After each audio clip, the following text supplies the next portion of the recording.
everybody. We have the fireball with us now. Peggy Hubbard, the next senator from the great state of Illinois. The U.S. Yes. Yeah, that's Yes. right. The next U.S. senator, and we're glad to be able to have the opportunity to interview her.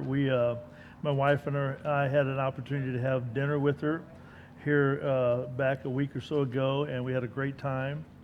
And just, actually had more in common than what we realized. Yeah, we do.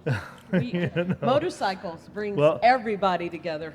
That, and actually our daughter dated her son at one time. Yeah, didn't he? Just found out. So that's, so we got a lot more in common than what people yeah. realize. Yes, we do. But the number one thing we have in common is our country and our state. And that's a big deal. And so, first of all, why don't you take a few minutes and just tell everybody, because this is not just the folks that are here. This is going to go out through all throughout the state of Illinois. Right. And we have several other churches that watch our program, and as well as radio station. A friend of mine's got a radio station. We're on that radio station too. And so, like I said, it's going out to 55 countries and 210 cities throughout this country. Wow. So I'm we want people to know who you are. Okay. I am Peggy Hubbard. I was born and raised in St. Louis, Missouri. I'm the sixth child to 8 siblings. My mother was a nurse in St. Louis. We were born and raised in the Catholic faith. Our father left us early on. It was an abusive father relationship. And my mother took all 8 of us and ran and didn't look back. And we were reared by my mother, my grandfather, and my grandmother in St. Louis. I went to St. Louis Public School, graduated. I went off to college. My mom wanted me to follow in her footsteps to be a healer, and I had other aspirations. And I felt a calling early on in life to want to be more. And I went to talk to my uncle Alan, who was a Army veteran. Was in a tank brigade in Belgium, liberated Paris and the Nazi camp in Auschwitz. And I told him I just felt this urge to want to serve my country. And he said, "What do you think you want to do?" And I said, "I think I want to join the Navy." So he took me down to the recruiting station, got me signed up, and I said, "Now you can tell Mom I joined the Navy."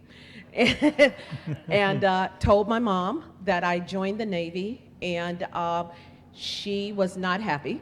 And she called the recruiter and told the recruiter I was gay. So that didn't work. So she hid my birth certificate, social security card, so I wouldn't leave her. And I said, "Ma, you got 7 other kids. You're not going to miss one." And I ended up serving in the Navy. I was on 7 ships. I asked for a ship. I was on 7 ships. I did 2 around the world, 1 Westpac. I became a Blue Nose and a Shellback. And I had a daughter in the Navy, and I'm going to tell that story about being pro-life. I will cover that. And was in a marriage that was bad, was abusive. I didn't want to follow in my mom's footsteps of someone hurting me, so I grabbed my babies and I ran. I came back to St. Louis with 37 cents in my pocket and the clothes on my back. I took not only my job in the Navy, but I worked 2 other jobs and never took welfare because my mom told me welfare was a trap.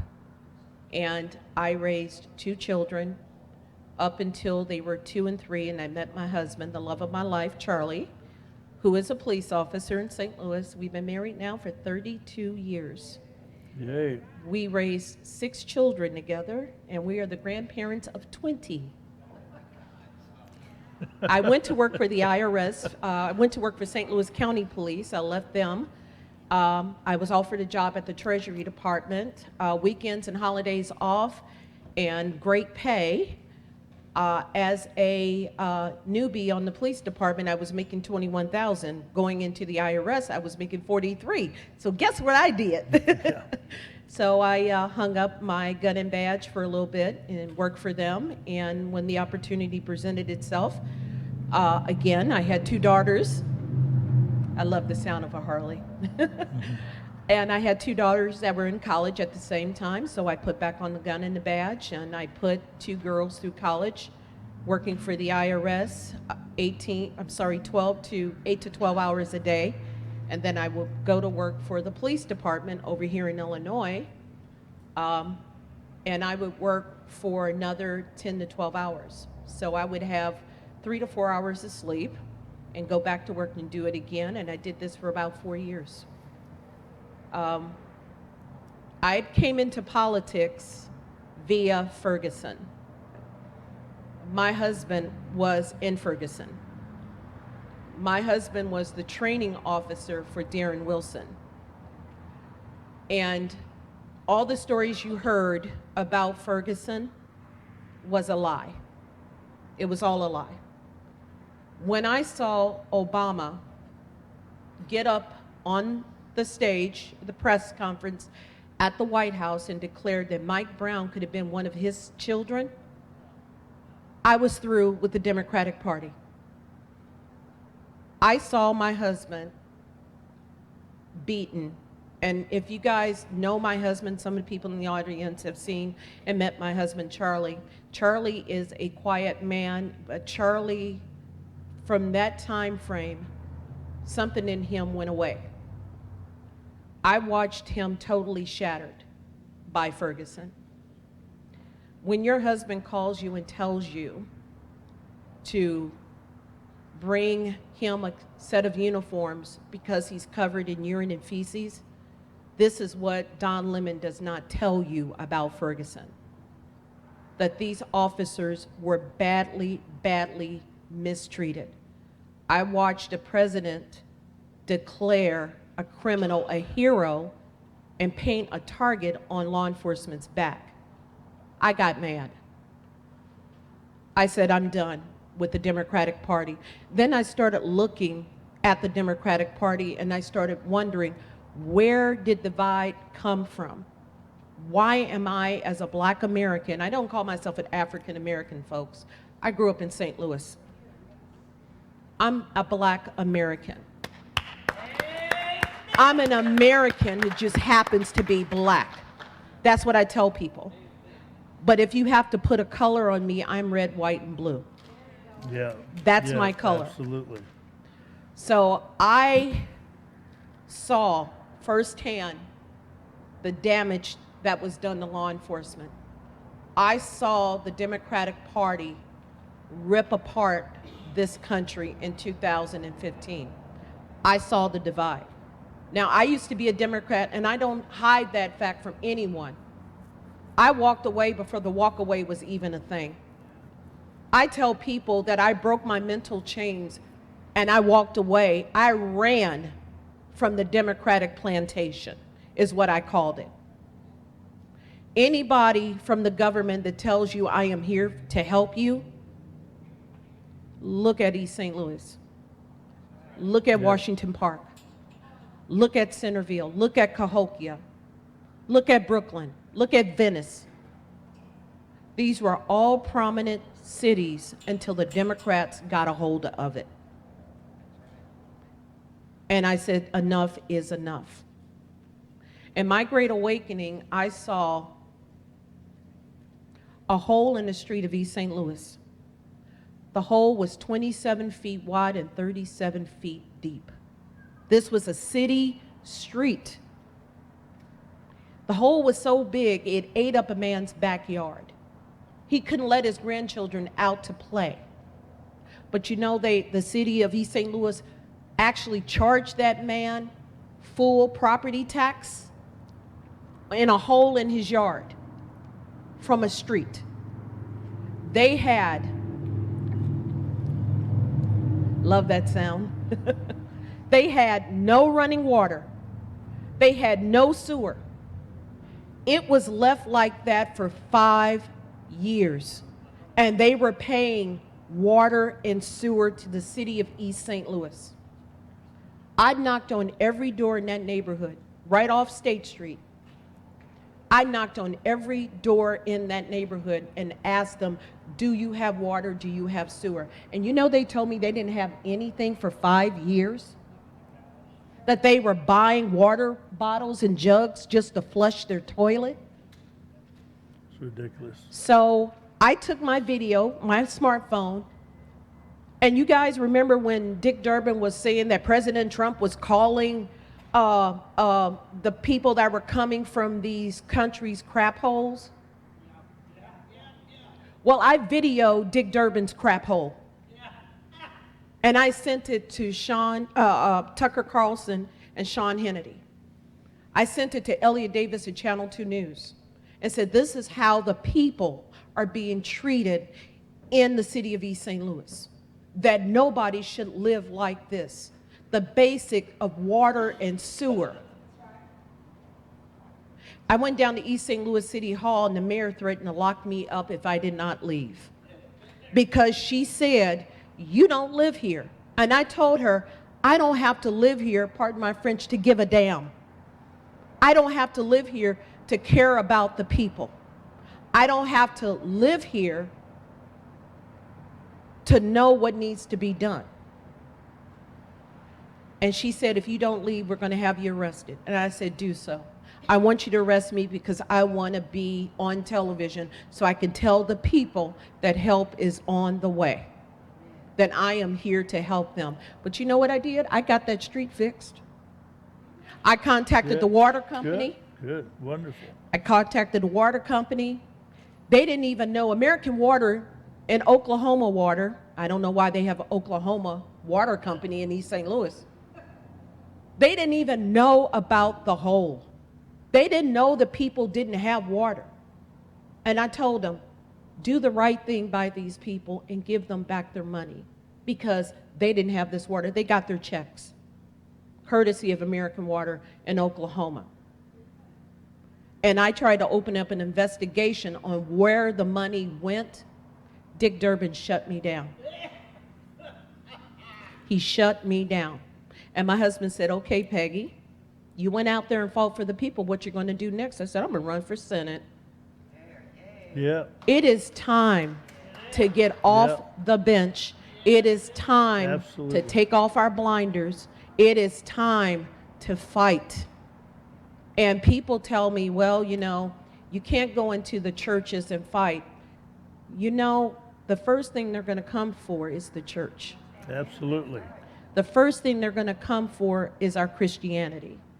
The first thing they're going to come for is your voice. I'm not going down without a fight. Yeah. I am not going down without a fight. I am the most infamous, hated woman in the Illinois GOP. Illinois GOP. They told me that I needed to tone it down, that I was rough around the edges, that you need to allow us to guide you. I don't need your guidance. Because this is the thing. Anything above I-80, they care about. Us down here, they can care less. They don't care about what's happening down here in Southern Illinois. They don't care about the meth epidemic that we have right now. They don't care about the abortion clinic that they opened up in Fairview Heights right up under our noses. Oh, yeah. They don't care. Illinois GOP does not care. They don't. I call them the Democratic B team, is what I call them. Because they have thrown up every roadblock they can against any credible candidate that has a strong voice, just like Marjorie Greene. Yeah. My sister. Marjorie has a strong voice just like me, and it scares the Republican Party to death. It scares them. Because why? God first. Children. your First Amendment rights, your Second Amendment rights, strong, closed borders. Stop funding these death houses that we call Planned Parenthood. Yeah, absolutely. And my experience with Planned Parenthood was this, and this is my story. I became pregnant in the Navy. I thought I was going to marry the guy that I was impregnated by. We were in love. He took me home to meet his family in Portland, Oregon. Thank God I dodged that bullet. Yeah. Portland, worse than Green Bay. But I digress. I became pregnant, and in the Navy, you cannot be a single mother. So they gave me a choice. Have an abortion, save your Navy career. Have your baby, you lose your Navy career. Here I am, young, not very smart at that time, thinking with my head and not my heart. I paid my $237 and I went to the abortion clinic in San Francisco. I walked in and I swear to God, the smell still stays with me. It smelled like death. They gave me a gown. They put me in a room. The walls were cold, sterile, just really, it was death. So what I did, I laid on the table. They came in. They asked me questions. I'm crying at this point. I'm hysterical. They lay me back on the table. They put that red stuff down there, you know, iodine, whatever it is to sterilize you, you know. And they did the ultrasound and they did the heartbeat. I heard my baby. I heard that flutter. I heard life. And I started crying and saying, I can't do this.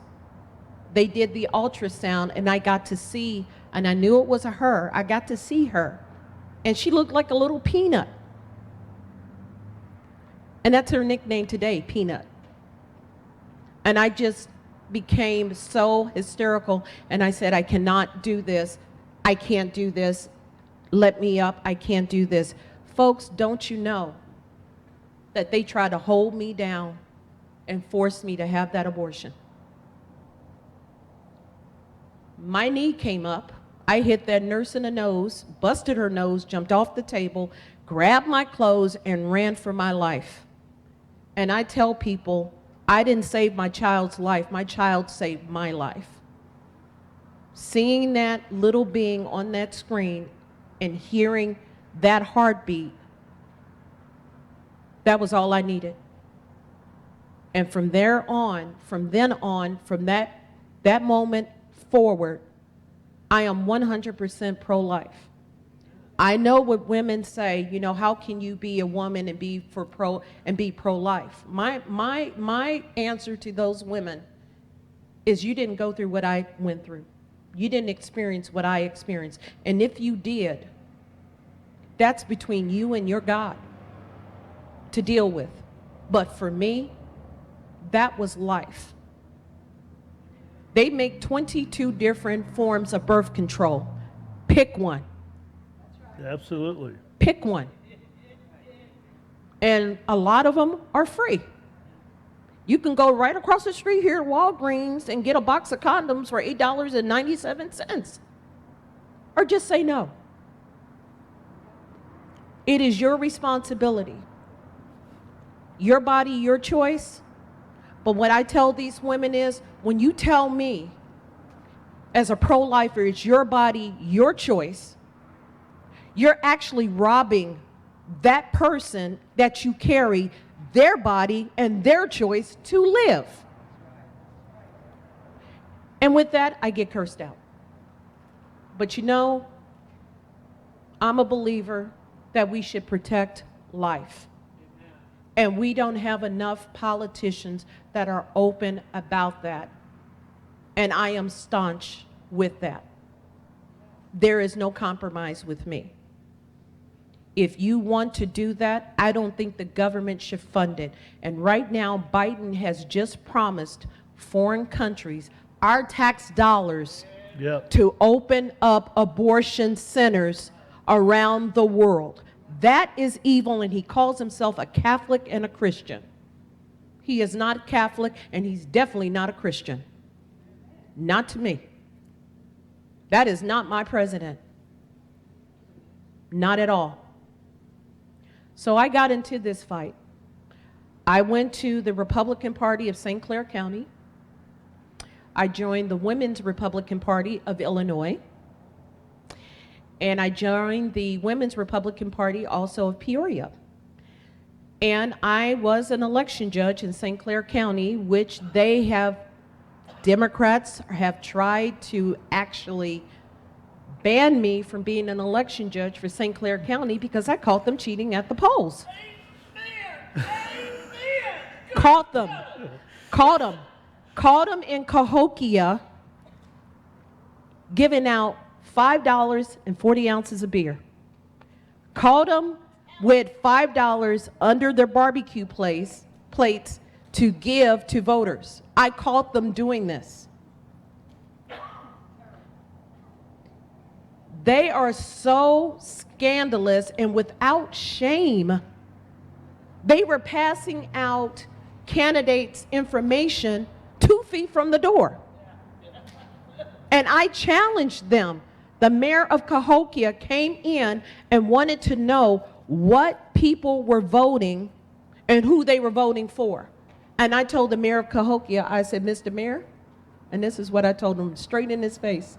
I said, Mr. Mayor, are you an election judge or are you a poll watcher? Well, no, I'm not. I'm the mayor of Cahokia. You don't know me. I said, oh, I know you very well. Apparently, you don't know me. He said, who are you? I said, I'm Peggy Hubbard, your worst nightmare. I'm a Republican, I'm a conservative, and I voted for Trump. And he looked at me. I said, Mr. Mayor, I'm going to ask you this question. Are you a poll watcher or are you an election judge? He said, I'm not. I said, you have no credentials? You're not supposed to be in here. Well, what are you going to do about it? I'm the mayor of Cahokia. I said, I'm calling the police. He said, call the police. Cahokia works for me. I said, Mr. Mayor, I'm calling Illinois State. I got him on speed dial. I whipped out my phone, called Illinois State, talked to my buddy, who was the commander at the time, who ran Illinois State up here in Collinsville. I said, I got one to go. And then after I got finished with that, I called Channel 2 News. Elliot Davis is a good friend of mine. Put that man on speed dial. I said, now it's like this, Mr. Mayor, either you can walk out on your own or you can go in the perp walk. He called me a derogatory name and walked out.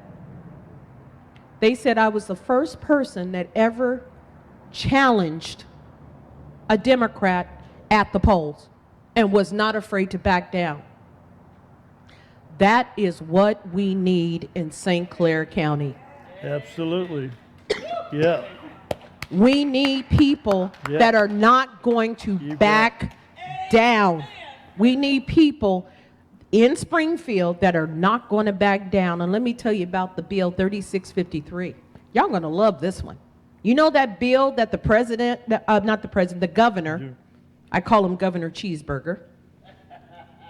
The governor signed giving criminals passage not to be charged with crimes, to let them go without bail.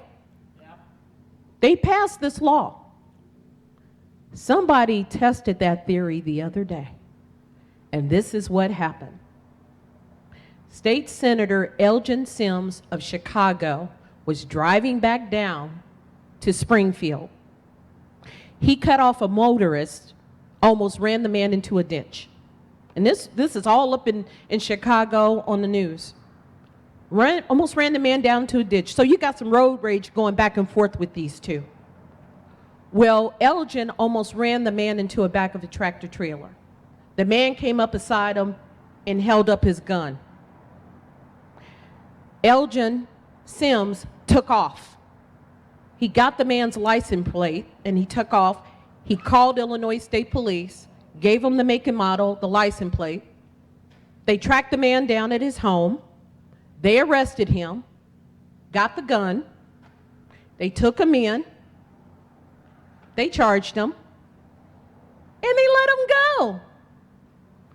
Under that law, and he was outraged that they actually let this man go. How could they let this man go and he threatened my life? Well, duh, you just got that bill signed.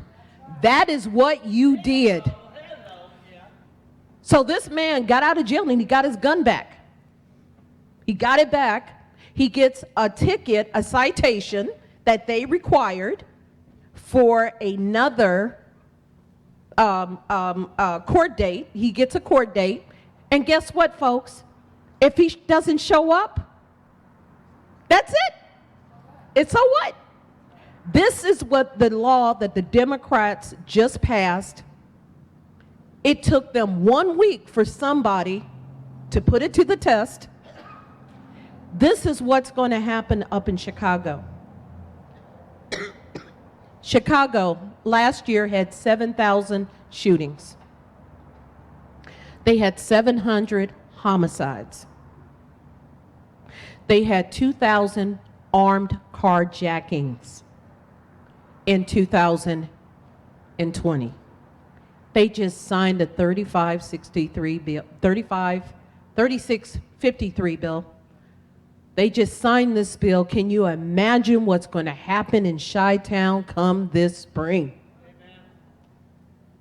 There is no accountability. He said there was no accountability and no consequences for these criminals. Well, duh. You passed this bill. You made it where these people are not going to be held accountable. Yep. And I held my son accountable, folks. My son broke the law. I called the police and told them where he was and told them to go get him. In my household, if you break the law, you will deal with the consequences. I hold everybody accountable, including myself, and we don't have that anymore. We don't.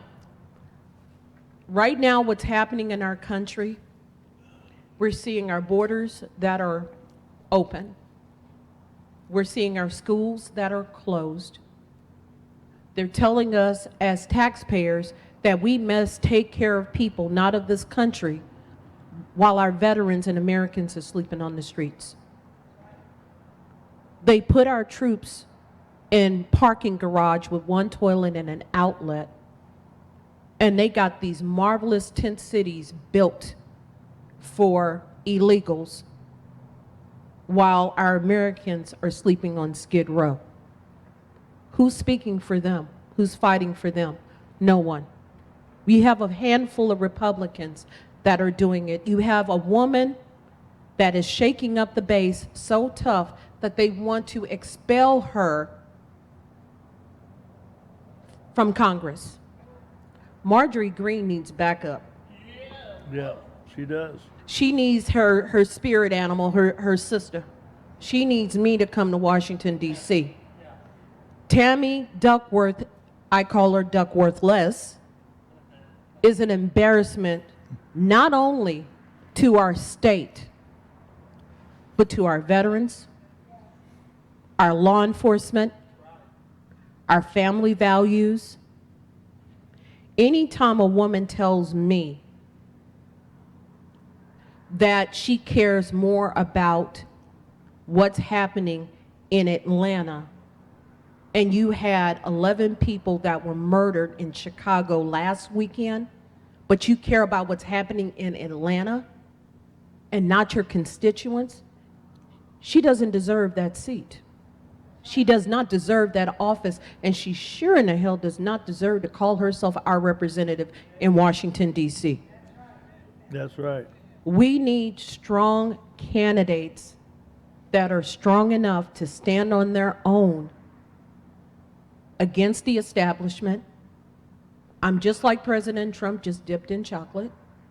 I may not be PC, but that is what we need right now. We need somebody with strong convictions. We need somebody with a strong back, with a strong will that is not going to bend, that is not going to break, and is not going to compromise their values and beliefs.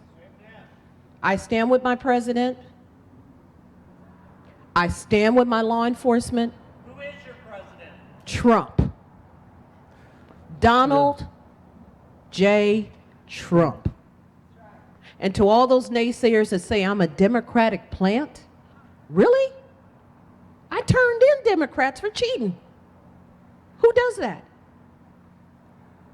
I'm sick and tired of the race card being thrown out every time you look up. I'm tired of my fellow citizens, because of the color of their skin, being called racist because of who they believe in, because who they support. Y'all, I lost my church because I dared to tell people I am a Republican. How dare you leave the Democratic plantation? How dare you break your mental chains? How dare you leave?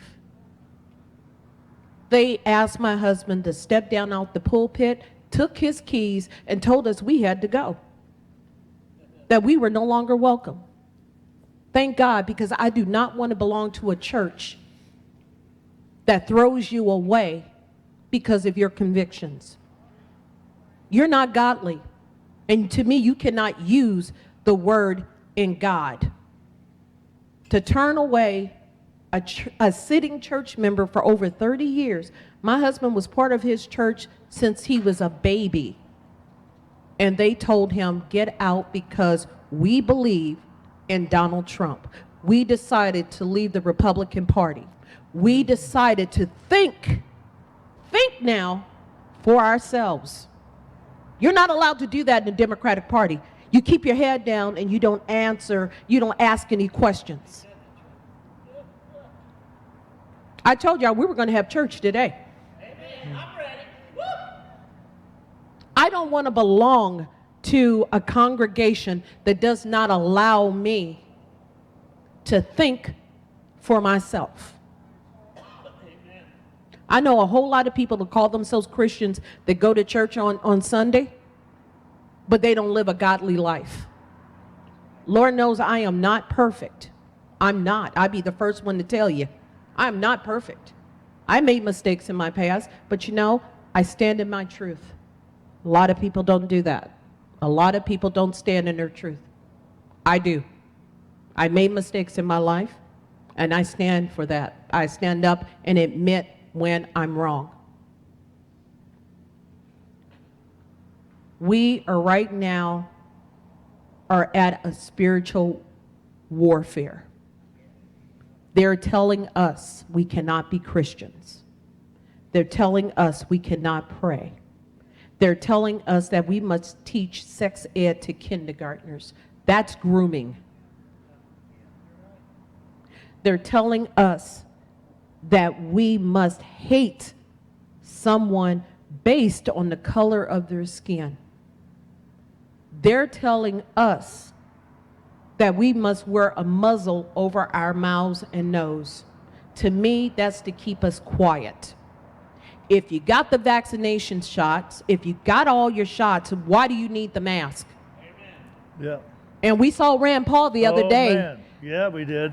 go with Dr. Fauci head to he head did. and said, and this is a man that is a doctor and a specialist. Rand Paul worked in the hospitals in D.C. free of charge treating patients with COVID. Rand Paul did this. He's Yeah. a doctor. And he said, show me the science where if I have the vaccinations, why do I have to wear not one mask, not two masks, but now this nutbag is saying we may have to wear 3. And we may not open up the country till next year. So if I got this vaccination that you guys are pushing, why do I have to wear a mask? It's called control, folks. We want to control your mind. We want to control who comes in your house. They told you last year you could not have Thanksgiving and Christmas with your family, but they're putting illegals on buses and planes and flying them to their families. They're flying them to their families, but they're telling you can't have a hot dog on the 4th of July. When are we going to start fighting, folks? When are we going to say, I'm not taking this crap anymore. I know I'm not going to be the favorite of the Illinois GOP, and I welcome that. I don't want their help because everybody they ran loses. Every last one of them. We get weak candidates after weak candidates. We got a candidate that's running again for Congress that he has run for everything but dog catcher. And he's running again for Congress up north. I call him the professional candidate. I'll tell you who he is later. But it's sad. They want us to comply. I'm ready to go to Washington to look them straight in the eye and say, the people of Illinois sent me to deliver a message. Shut the hell up. Yeah.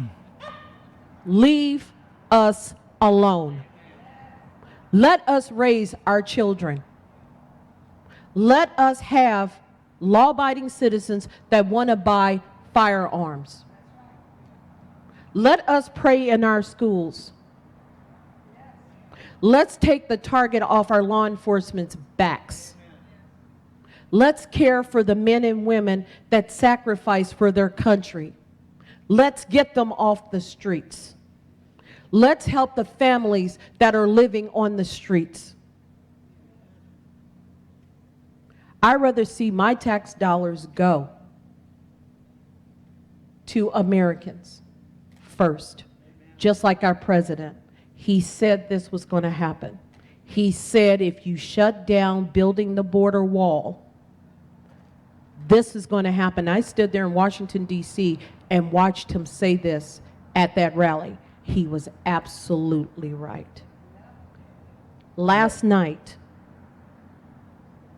an illegal alien was killed by the Texas police.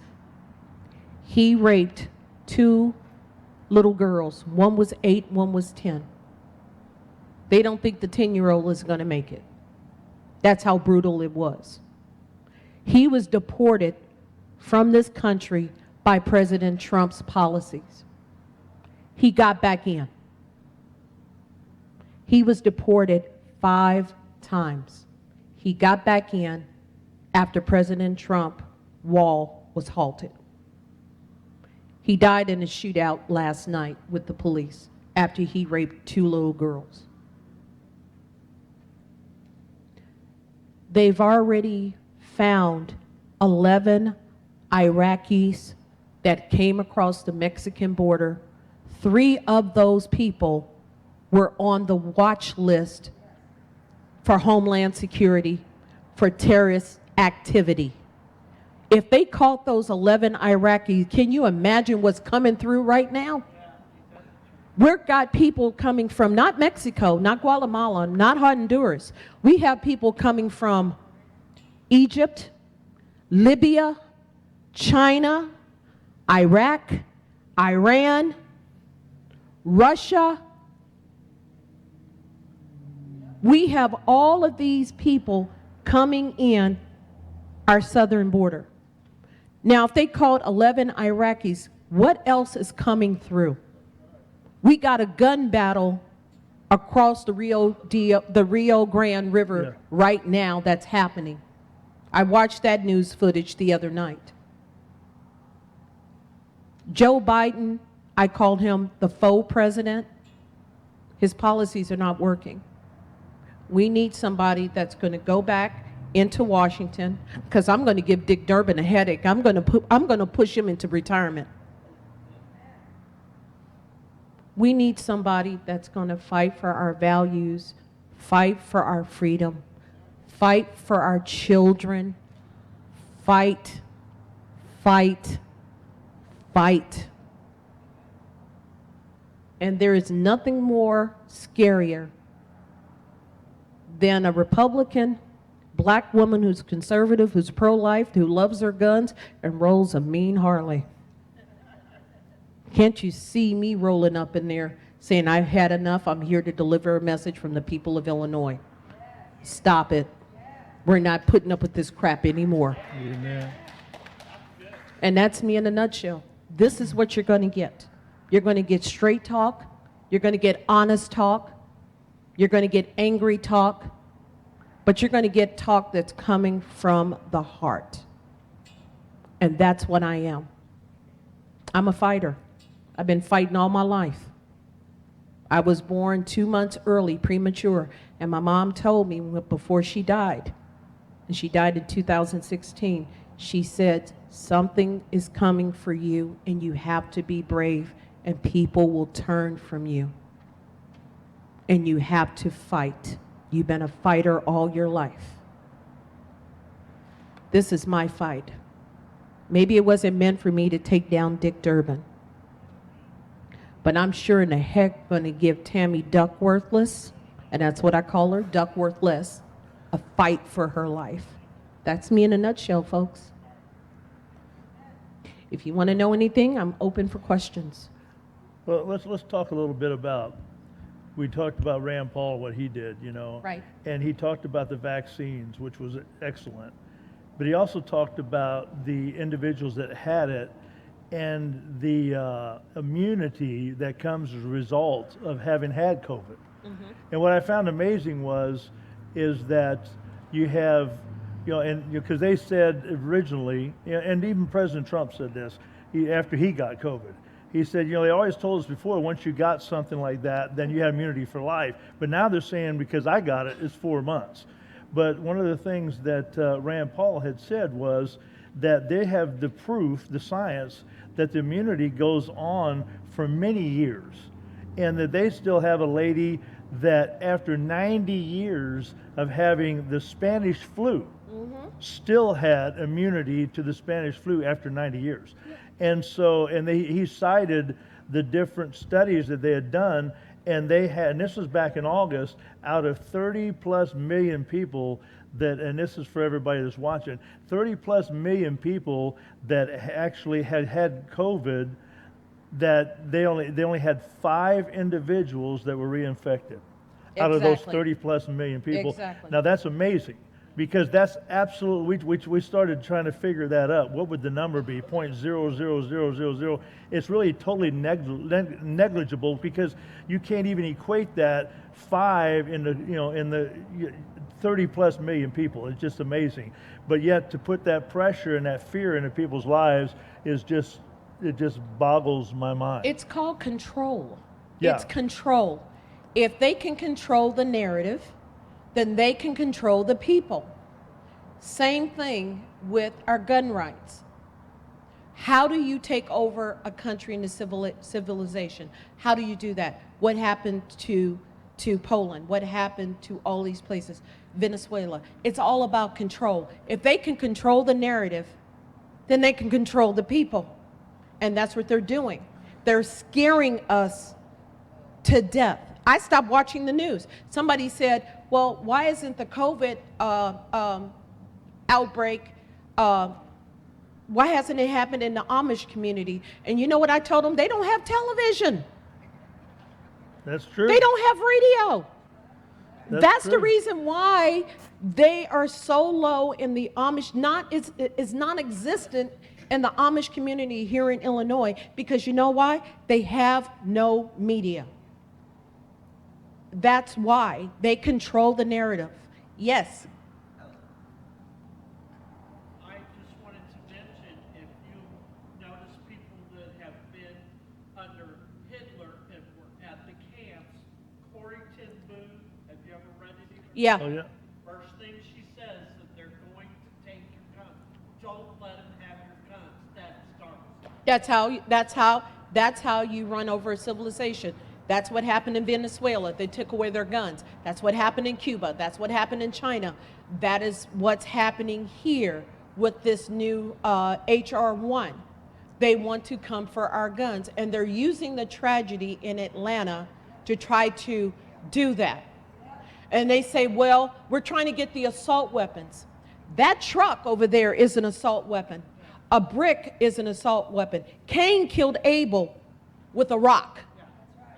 It's not the weapon, it's the heart of man. That's the weapon. That's the most deadliest weapon of all, is the heart of man. See what Hitler did? See what Stalin did? See what Lenin did? It's the heart of man. That is how it starts. You start taking away our rights to defend ourselves, that is what they want to do. Here, right now, in H.R. 1, the bill that they're trying to pass in Congress, an illegal can go and buy a gun, and ICE cannot stop them. ICE used to be able to stop illegals from purchasing firearms. They are stripping that away.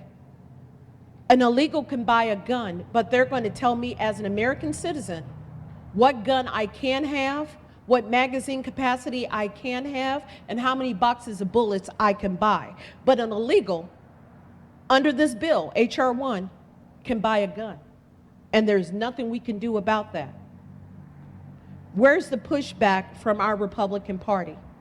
Where's the voices that need to be heard throughout America to stop this madness? They want to take away my right to defend myself and my family, but they got armed troops with semi-automatic weapons, and they got a wall. But they're going to open up our borders, but they're hiding behind their own walls. Now, make that make sense. Make that make sense. And who's speaking out against it? Marjorie Greene. Yeah. And they don't like it. And right now they're trying to expel this woman out of Congress because she's standing up against the swamp. And I'm trying to reach out to her office and go out to Washington to meet with her to let her know that her sister is coming. She just has to hold on. I'm coming. The thing that concerns me the most is at the election point, we have the election, it's so corrupt. How do you stop all corruption? I mean, it's unreal, especially, I imagine even in the Chicago area, it's worse. I imagine the election fraud is just out of control there. That's the thing that is disheartening. It is. And you know what you know what I do? You know who I blame for letting this happen? Our Illinois GOP. When President Trump was cheated out of that election, our Illinois GOP did not say a word. It's not about President Trump. It's about our transparency and our democracy, and it should have been protected. They said nothing. They're not doing anything. We got a new Republican president of our Illinois GOP, Don Tracy. And I've been trying to get a meeting with him to get a game plan in place to start going out, talking to these communities, recruiting people to be poll watchers, to be election judges. But guess what? He won't return my calls or my emails. I'm not doing this to get publicity. I'm doing this to ensure the integrity of our country and our votes. And anybody that stands up for this and allows this to happen, if it happens, President Trump showed us it happens. I showed St. Clair County that it happened. And when they told us as Republicans, and Cindy can tell you, in those meetings, we have to do the watch slips, we have to do the witness statements, we have to do all of these. Well, I did all of that as an election judge. I caught them cheating. I called the state attorney as it happened in real time. I had a man that had 3 driver's licenses and 2 different addresses. And I called down to St. Clair County. He had 2 more addresses on file. And when I did my witness slip and contacted our president of our St. Clair County Republicans, the man wouldn't even call me back. Wouldn't call me back. Told him I'm going down to St. Clair County Courthouse to go toe-to-toe. What was that guy's name? Tom Holbrook. Went down there to talk to him and said, well, I got more people from the Republican Party coming. No one showed up. Hey, can I say something? Yeah. That's where the problem is. That whole department up there is Democrat. They run this county. Exactly. I got pictures of I know. They don't care. They don't care. The only reason why those guys went to jail is because I pushed the issue. I wouldn't let it go. But that's the problem. We need to put bodies in these election halls. We need to start recruiting now for the 2022 election. We need to start doing this, folks. Things are not going to change for us in St. Clair County and Illinois until we stand up and start fighting back. That's the problem we have. We don't have enough people that are brave enough to say, you know what, we're ready to fight back. We're not taking this anymore. That's the problem. And Tom Holbrook will label you as a troublemaker. He already has. And the Republican Party will side with him. They already have. Illinois Sister. GOP did this. They sent out 102 letters. We have 102 Republican counties.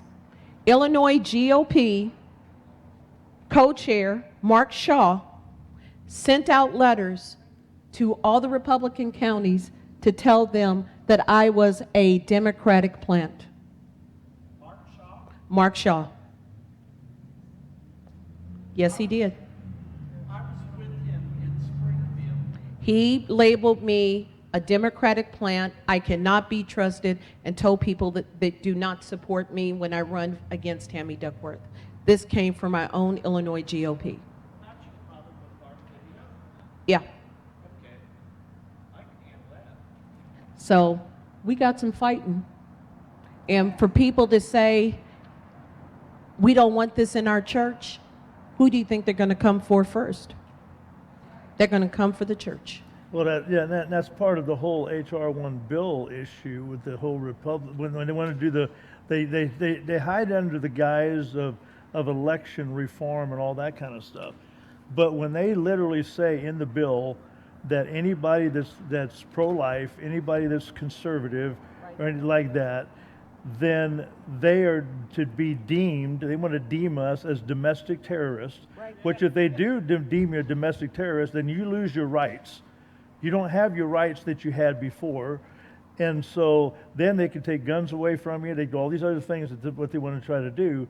And then they want to re-educate you. I mean, they literally say, we want you to be put in internment camps. They call them re-education camps. And so as a Christian, okay, the only way you can re-educate me is to get me to denounce Jesus Christ. That's right. I can't denounce Jesus Christ because my eternal soul hangs in the balance. I turn my back on Jesus and I spend eternity separated from God. I'm not going to do that. So what's the other alternative? The only other alternative to that is literally take you out. And I know it sounds, people say, well, that's conspiracy, that's all. Listen, I'm not the one that wrote the bill. Just watch what's happening in our country. They're one by one, they're labeling people as being domestic terrorists. I know they're going to label me as a domestic terrorist because I was in Washington and I was there and watched our president said, go and peaceably let your voices be heard. I was standing there when he said it. I was too. And for me to be in that location, they're going to try to label me as an American citizen, my First Amendment right to be there, to let my voice be heard. I'm going to be considered a domestic terrorist. Yeah. Automatically. And it all started when that man became president. And ever since then, and it's bad, I have friends that are white that are afraid to even leave their houses because they're afraid they're going to be labeled a racist. And it's sad. When we have the biggest racist organization running our country, which is Black Lives Matter. Yeah. I'm sorry, but they are a racist organization. Well, and they have nothing to do concerning black lives. No, they don't. If Black Lives Matter, then it's got to matter to us black folks first. We got to stop killing each other. Amen. We've got to stop killing each other, and it's got to start in our abortion clinics. Our abortion clinics are in the black community, And they're the highest among, blacks. Yes. So you want to tell me, how do you stop the genocide? How do you stop the genocide? Well, first of all, you got to go up there and talk to the people and make them understand that they're voting against their best interest. I was up in Chicago a couple of weeks ago, and they could not tell me who Tammy Duckworth was. They didn't even know who she looked like. They didn't even know who she was, what she represented, but the only thing they know is if there's a D by her name, they had to vote for her. And they asked me, are you running for office? I said, yes, I am. I'm going to be running against Tammy. Well, now we know who you are. I said, well, I'm not a Democrat. I'm a Republican. And the guy said, you know, lady, I really don't care, Democrat, Republican. I just want somebody that's going to listen to us. And the first step is you came here to talk to us. She doesn't talk to us. They don't talk to us. The only time we hear from Democrats is when they want our votes. And it's the same thing with these Republicans. The only Yep. time you hear from them is when they want your vote. Oh, yeah.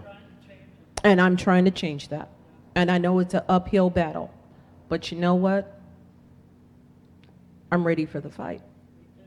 I'm ready for the fight. I took St. Clair County in the last election by 90%, and that has never been done by a newcomer and when I ran in the primary against Dick Durbin. And I lost my primary to another candidate, but I took this county by 90%. So something's happening here where this county knows they have somebody that's going to fight for them. And I had Democrats that walked up to me and said, I actually voted for you because your values are my values. And I said, you know what? Then maybe you're a Republican. Maybe you're a conservative. Maybe you are. you know what, though? The Democratic Party used to be different. Yeah. I mean, they were conservative Yeah. at one point, and we're seeing a lot of that. in the Socialism. older generation, and they're switching. I've seen a lot of, I'm not a Democrat anymore, I'm a Republican. Yeah. And that's what I became. I became a Republican and proud of it. Any other questions? You can reach me on Facebook, social media. Peggy Hubbard on Facebook, Peggy Hubbard, the American Patriot. Also, I'm at peggyhubbard.org. I'm also at peggyhubbard.org. I was on Twitter, and Twitter kicked me off. I'm banned for Twitter for life because I am, look at me, this ain't a tan, folks. I'm a Republican. I'm a conservative, and I'm proud. I'm proud to wear that badge proudly. 100% conservative, Republican, pro-life. I'm an NRA member. I'm an Illinois NRA member. Pro-police, pro-military, pro-veterans. Shut down this border, build the wall, and let's take care of our people first. Let's take care of our people. We had no wars in 4 years under President Trump. That's right. That's right. No Amen. wars. That's right. Now we're bombing Syria, Libya, Iraq. North Korea is threatening us now. China's threatening us. Hell, Russia's now threatening us. He's poking the bear. God doesn't like ugly. And we're seeing ugly right now. I hope they're happy with what they got.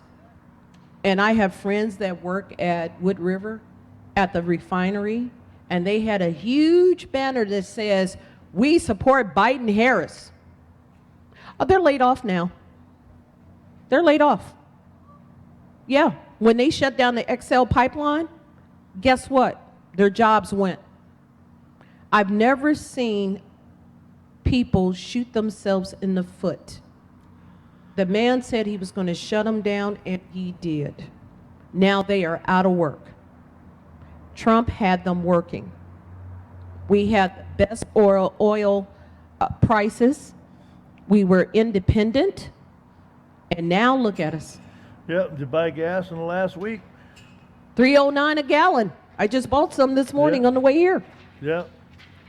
I mean, that's just, Thanks to President Faux Biden. I call him Faux Biden. yeah. Yeah, he's a faux president. But yeah. I am happy that you allowed me the audience to speak. Yes, ma'am. My sister in California. Oh, this is funny. My sister in California, God love her. She's 100% Nancy Pelosi, big fan, Democrat, the whole 9 yards. She got a letter in her mailbox from the property owners of her apartment. They have to be out by May 1st because they're moving in the illegals. They need the space. So she has to give up her apartment. After 9 years. After 9 years, paying rent.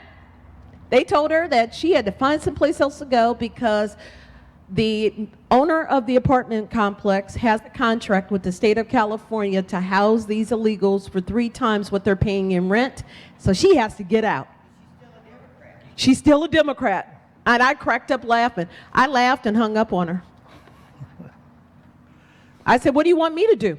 You voted for him. You voted for this. And she was like, well, what am I going to do? Honey, I don't know. Pray. I heard there's an opening down on Van Nuys Boulevard. There's a nice box down there. Go for it. Now, I hate to be insensitive to my sister. I love her. But she called me every day after the election, rubbing it in that Biden is now our president. Nah, nah, nah, nah, nah. And guess what? She calls me crying and saying, well, I got to move out now because they're putting in the illegals and I have to leave. I have to vacate this apartment May 1st because they're going to get 3 times the rent for housing illegals. And you know, that's another issue. These are all votes coming into the country. They want this. That's the motivation for it. That's why they do it. You ever heard of the Johnson when they gave us the Great Society? The Great Society is what gave us welfare. The Great Society, he said, I'm going to make those N-words vote Democrat for the next 200 years. So when he gave us the Great Society and gave us welfare, the black man left the house. We went from black men being in the households at 87% in 1963. Right now, it is at 11%. That's how bad it is. They gave us welfare. They decimated and came in and destroyed the black community in its entirety. Now they have moved off from the black community, and this is going to be my message to Chicago. They left you. Now they're fighting for the illegals. While Pookie and Ray Ray are getting their backside shot off, and their mamas have to go and put them in the ground, they're worrying about their next vote and how we're going to stay in office. I know we'll open the borders and we'll bring these people in. They'll vote Democrat if we give them free housing, free medical, free dental. They're dreamers. Your children are dreamers. Your grandchildren are dreamers. What about their dreams? Who's protecting their dreams? That's what happened. So they're moving off from the black community.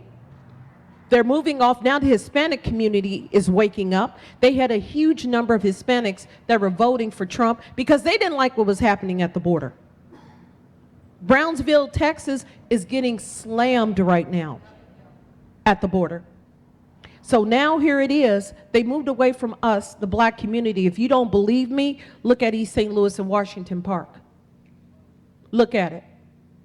They have moved off. They have decimated that community. They have deconstructed the black household. When you got liquor stores and beauty supply stores on every corner,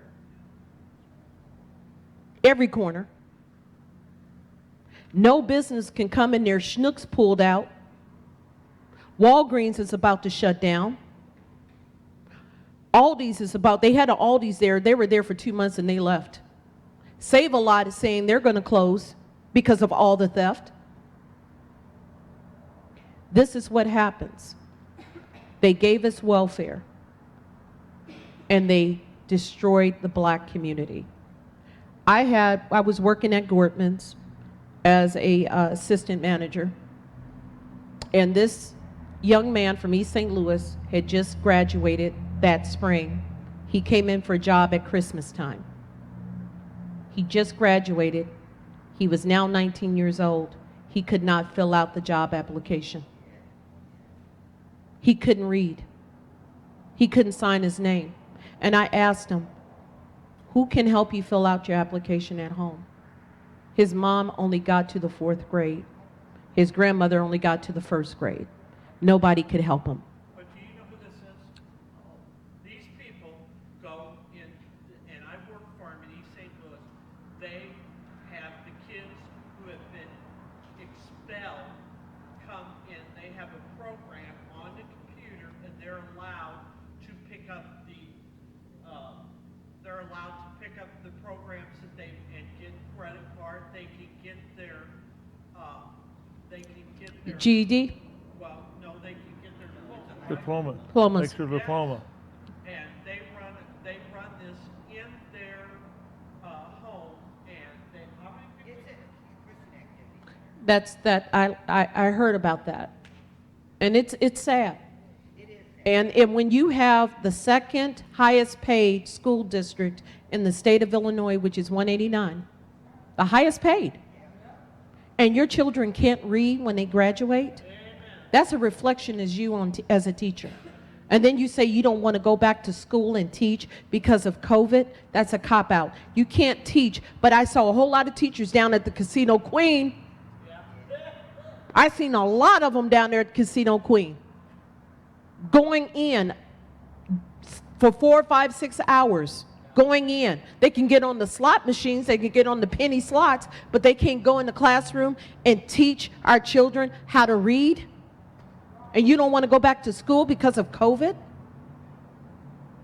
If you want to virtual teach, I think we should pay them virtual wages. How about that? Let's try that one out. You want virtual teaching? Okay, let's go with virtual wages. Let's give them an incentive to get back in that classroom and do what they're supposed to do. Educate our kids. Let's leave sex ed out and put it back in the household under God. I don't need you to teach my children certain sex acts.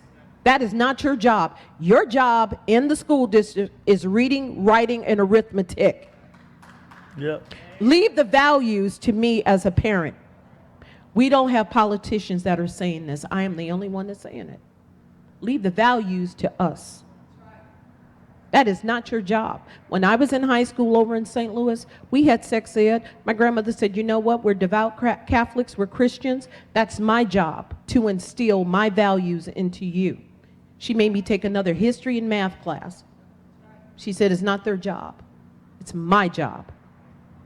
We don't have parents that are standing up against these school boards. I'm going to light a fire under them. Because what they're trying to do to our children, to me, it's grooming. No kindergarten needs to know about oral sex and anal sex and same sex. That is not up to you as educators. That is up to me as a parent. Don't you agree? I agree, 100%, absolutely. It's just like, the churches don't talk about it. They need to talk about these things too. I mean, we always have. I mean, you have to talk about the real issues. It's like the whole thing when it goes back to the abortion issue. We was listening to Abby Johnson, who was the abortionist, and she had 2 abortions. She helped facilitate thousands and thousands of abortions. And she said now she's had over 600 women that she's helped to counsel out of abortion. They've had their children. And the thing that she said was a minimum of 1 in 4 of all these women that have abortions that she's dealt with were all Christians. And that's utterly ridiculous. And she said in talking to them, they told her, our pastors never said a word about abortion, and it was wrong from the pulpit. And that's utterly ridiculous. How can you be a man or a woman of God and you're responsible for a flock that you don't tell them about how bad it is and how wrong it is to take life. The Bible's clear about it. You know, James said it. He said, when you know to do good, don't do it, it's sin. And that's just point blank. That's just the way it is. And the sanctity of human life comes all the way back from the beginning of the book. And it comes all the way through the Bible. So that's just the way it is. And the Bill of Rights, that's what it's about. That's what the First Amendment's about. It's about us, everybody having the right to life, liberty, and the pursuit of happiness. It begins with life. People have an opportunity to have life. And it's time for preachers to stand up and say, hey, you don't do this. If you got a problem, if you got pregnant, we're here to help you. We want to help you get through this thing. If you don't think that you can raise the child for yourself, let's find you a good family that can adopt the child. But we don't need to be massacring human beings because of, for birth control. It's utterly ridiculous. Like you said, 22 different things that you can get for birth control. There is no excuse in the modern day in which we live for a woman to get pregnant and if she don't want to. There's no excuse. I don't care what somebody says, well, I was out and we was partying, I had a little too much to drink and blah, blah, blah. I don't care. If you think you're even going to go that way, if you're going to the bars, then by all means, you should be taking precautions because there's always the potential of something like that happening. You could run into the guy that sweeps you off your feet, and before you know it, but if you should anticipate that. I'm not promoting that in any way, shape, or form, but what I am promoting is there's no reason for someone to get pregnant. And, men can get involved in that thing too. Because men, there's no reason. They can stop pregnancy too if they want to.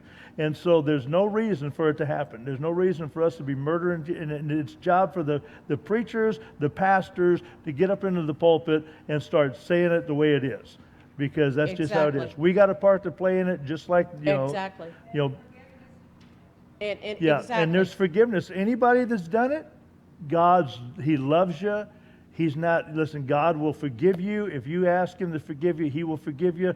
And, and He doesn't want, my big thing is don't let He already tricked you into making one mistake. Don't let the devil trick you into beating yourself up for the rest of your life.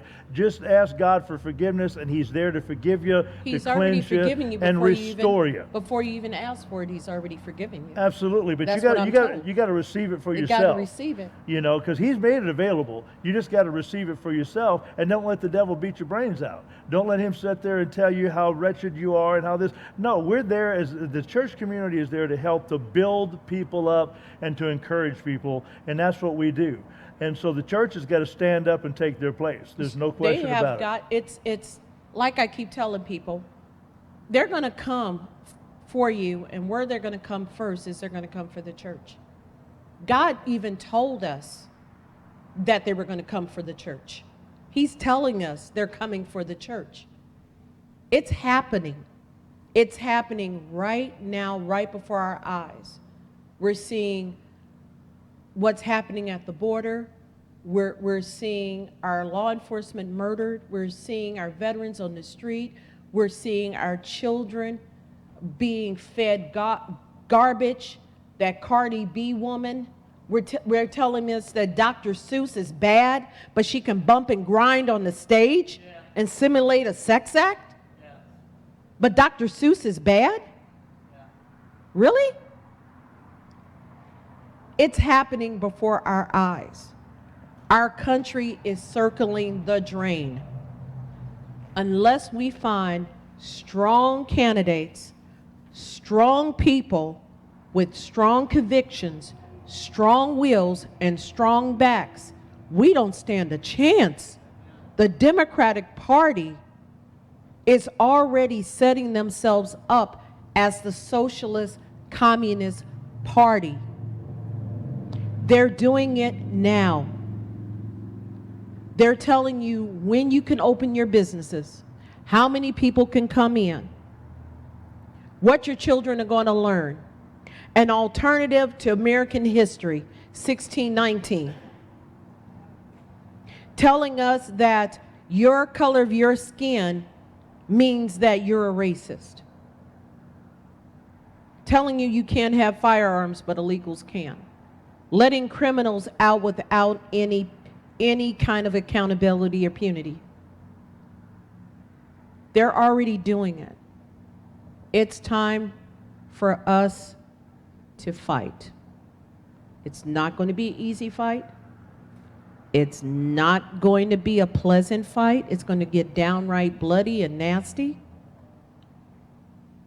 But I think about the men and women that fought and gave their all for me to sit here right now in front of all of you and the people in the camera, behind the camera, and who I'm talking to out there across the country and around the world.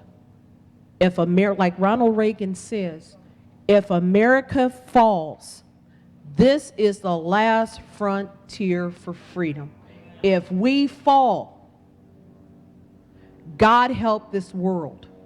If America falls, no one will be safe. And that's why I'm going up against Tammy Duckworth, because that woman is evil. She is evil. And I got God on my side. And I'm carrying that shield into battle. And I'm going to need all of you guys to help me, pray for me, lift me up in prayer, get my name out there. Go to Peggy Hubbard, American Patriot, Peggy Hubbard at peggyhubbard.org. Are your petitions coming due? The petitions do not start until September. Well, get us an email. We can pass your petition. Yes. How many signatures you need? The minimum is 7, the maximum is 10. Girl, we can help. The last time around when I ran, I was 4,000 short. I put out the call in 1 week. By the time I got to Springfield, I had people waiting for me. I had 15,000 signatures. I turned in only 10, but I had over, in total, they said I had over 15,000. Illinois election in Springfield said they saw it on Facebook and they had never seen anybody do that in 1 week. And he said, lady, you got something going. Don't let it go. Keep fighting. And I'm going to fight. But it's going to take all of us to do it. It's going to take us all. Well, I think we need to get well over 50,000 this year. You think? Yeah? It's going to be a fight, folks. And like I said, I'm not perfect. I never claim to be. But what I am is all heart and I'm all fight. And I believe what I say. And I say what I believe. And one thing anybody can tell you about me, that I don't back down from a fight. I welcome it. I love it. I like a good fight. I'm scrappy. So I appreciate being here today. Yeah, we're glad to have you.